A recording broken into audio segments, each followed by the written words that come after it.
The biggest upset of the day came from a 3-12 Houston Outlaws squad when they matched up against our Stage 2 champs and the team that didn't drop a single map in Stage 2. Fair play. Let's go Shock. Fair play to Raucus, actually. This is a guy who gets a lot of flack online. I felt like he had some fantastic moments in this series here.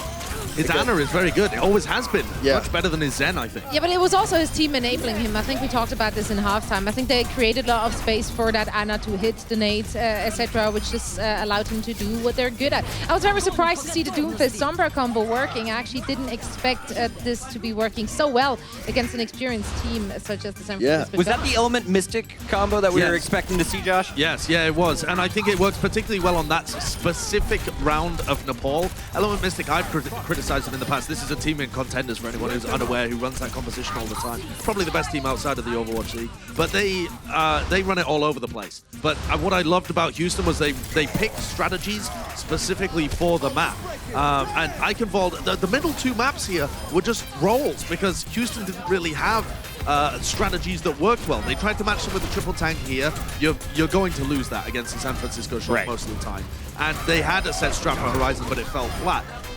But afterwards, I mean, they picked it straight back up. And what I love here is that Houston didn't get tilted by getting destroyed on Eichenwald. This is a team that we know normally chokes in big games. Yeah. They get to map 5 and they fail. And this time, even though they've been crushed on Horizon and Eichenwald, they got their heads straight back in this series. It was beautiful to watch, actually, when this series finished up, because all of the players were beaming when they were moving back into the corridor. I've ever seen the Outlaws. Yeah, it was phenomenal. Like, I saw Flame smile for the first time in months. Again, and I heard the birth of 1,000 new puppies at that moment, because it was unreal.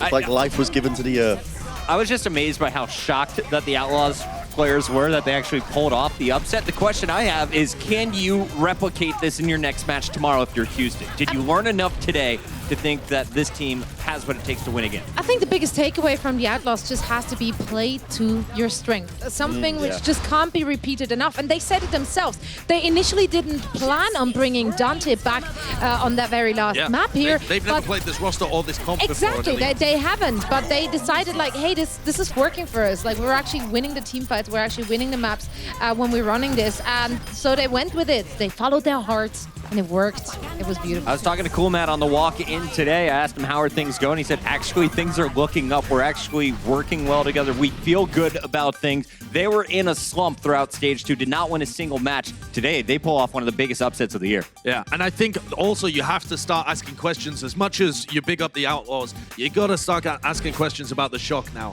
because they didn't look great when they played against Atlanta, very scrappy. Then they lose to the Houston Outlaws, who were 3-12, and some people had them at like the bottom of their power rankings. The Shock are not looking like they're in a great place as well.